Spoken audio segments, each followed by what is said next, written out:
Para compreenderem as Escrituras, vamos estar estudando o livro de Lucas, capítulo 5, a partir do versículo de número 5. E respondendo Simão, disse-lhe: Mestre, havendo trabalhado toda a noite, nada apanhamos, mas sobre a tua palavra lançarei a rede. Então o texto está nos mostrando que Simão já tinha um relacionamento com Jesus, porque Jesus era o mestre, então ele era o rabino, o rabi daquela região. Jesus já era remunerado, já vivia, trabalhava e tinha a autoridade do rabi, do mestre. Pedro o ouvia, sua família, sua sogra já havia sido curada por Jesus. Então, embora Jesus já estivesse ali trabalhando como rabi, ensinando ali nas suas sinagogas naquela região da Galileia, ele já havia avisado que não poderia assumir um compromisso de tempo indeterminado, um contrato a longo prazo, porque ele havia sido chamado para pregar também em outras cidades, em outras regiões de Israel, não só ali pela Galileia. Então, embora Jesus continuasse ali trabalhando com eles já estavam avisados de que a qualquer momento Jesus deveria partir para pregar também o evangelho do reino de Deus e ensinar as Escrituras, para que todos pudessem compreender as Escrituras, também em outras cidades. Já sabemos que o seu fim, a sua missão final será em Jerusalém. Ele deve chegar até em Jerusalém, porque a morte dele já está profetizada, antecipada, será em Jerusalém. É Jerusalém que mata os profetas.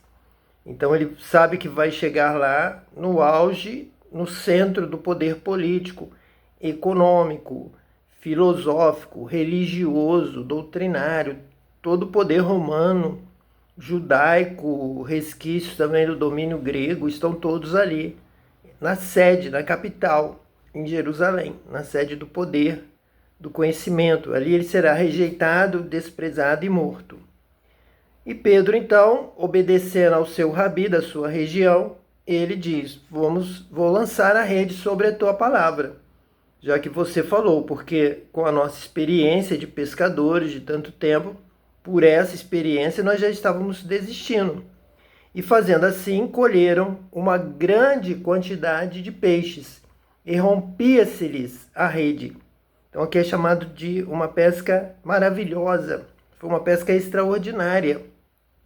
Uma grande quantidade de peixes que o pescador, o melhor pescador, o pescador com toda a experiência do lago de Genezaré, ele não tinha detectado, ele não tinha conseguido.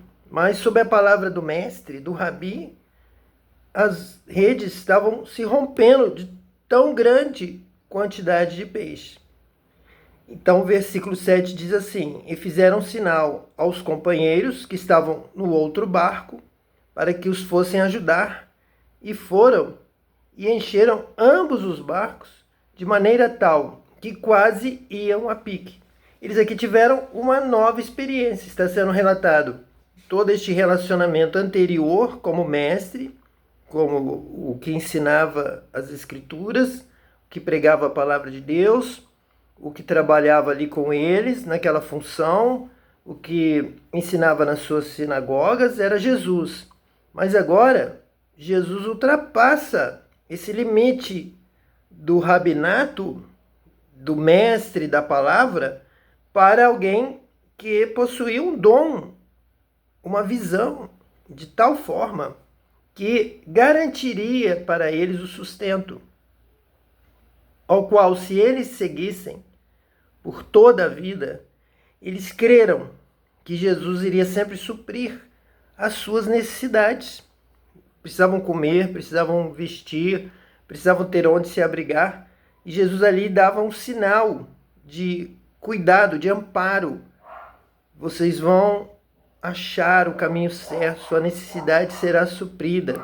Ele cuida de vós, ele abre as portas, ele intervém em todas as áreas. Ele pode abrir uma porta de emprego, ele pode abrir uma porta de solução para uma causa, para uma disputa, para um problema, para uma falta, uma necessidade.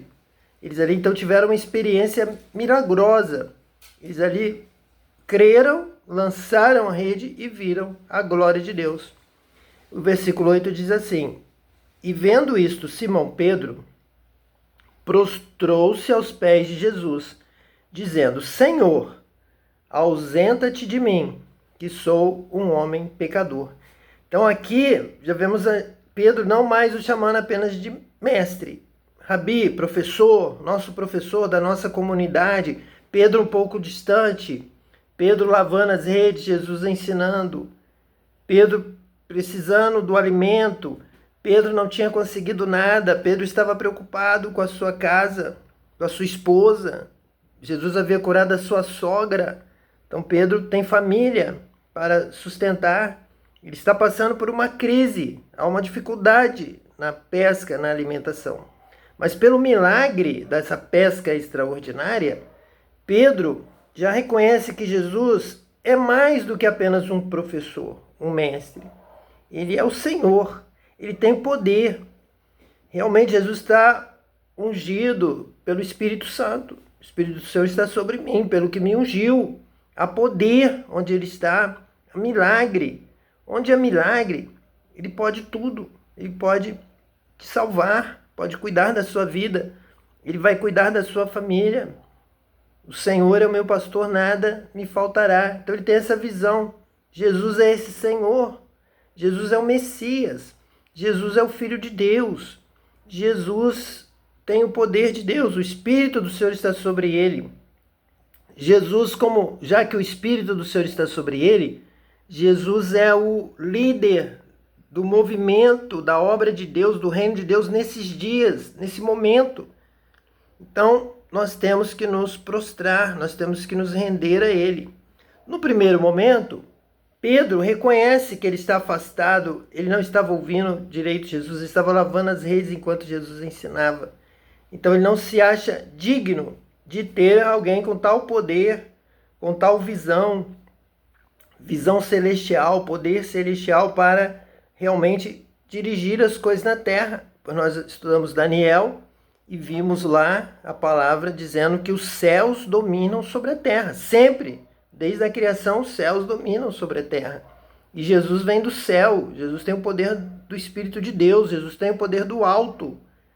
Então, Pedro é um homem pecador da terra. Ele, então, pede a Jesus: Senhor, ausenta-te de mim, que sou um homem pecador. Mas, o versículo 9 já nos diz assim: pois que o espanto se apoderara dele e de todos os que com ele estavam, por causa da pesca de peixe que haviam feito. Então, do milagre, do poder de Deus sobre Jesus.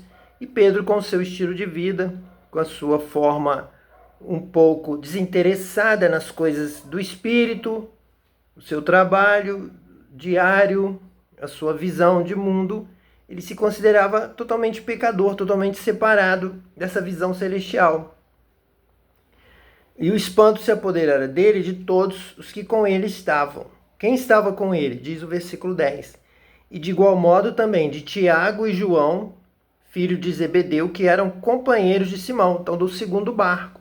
Um barco estava Pedro e André, no outro barco Tiago e João, filhos de Zebedeu, companheiros de pesca. E disse Jesus a Simão: não temas, de agora em diante serás pescador de homens. E levando os barcos para a terra, deixaram tudo e o seguiram. A visão, a fé foi despertada. Se o Senhor, que agora eles reconhecem como Senhor, como Filho de Deus, como aquele que tem o poder do Espírito Santo, ele pode realizar essa pesca, então ele pode cuidar da nossa vida, ele vai sustentar todas as coisas, vai cuidar, vai guardar, nada vai nos faltar. Então, levando os barcos para a terra. Depois do fracasso humano, eles passaram uma noite inteira e não pegaram nada, teriam dificuldade de alimentação. Será que tinha alguma outra coisa em casa? Eles tinham alguma reserva financeira? Então eles estavam vivendo um momento de uma possibilidade de uma grande crise da família de Pedro, de Tiago, de João, de André. Mas Jesus mostrou: eu posso cuidar de vocês. Eu posso sempre indicar o lugar onde vamos alcançar o sustento. Nós vamos viver, nós vamos sobreviver e vamos trabalhar na seara do Mestre, vamos servir a Deus, vamos trabalhar obedecendo a Deus, como era a missão de Jesus, ser fiel até a morte, morte e cruz, ser fiel ao Pai. E eles agora são chamados como apóstolos, vão junto com Jesus nessa missão. Vocês também vão colaborar, vocês vão dar continuidade a essa obra. Vocês também serão batizados com o Espírito Santo. Já estava tudo ali incluído, toda a visão da obra com Jesus e na sequência, após a morte, ressurreição, ascensão de Jesus, a continuidade com Pedro. Aqui Pedro é o primeiro a ser chamado, é o barco de Pedro que é escolhido para que Jesus pregue. Jesus se refere, Jesus fala com Pedro. Então Pedro já tem aqui uma liderança sobre os apóstolos. Então Tiago, João e André, de igual modo, que eram companheiros de Simão, deixaram tudo, deixaram os barcos na terra. Alguém vai suceder ali dentro daquela comunidade, alguém vai assumir o trabalho do barco e eles vão seguir a Jesus por onde quer que ele vá.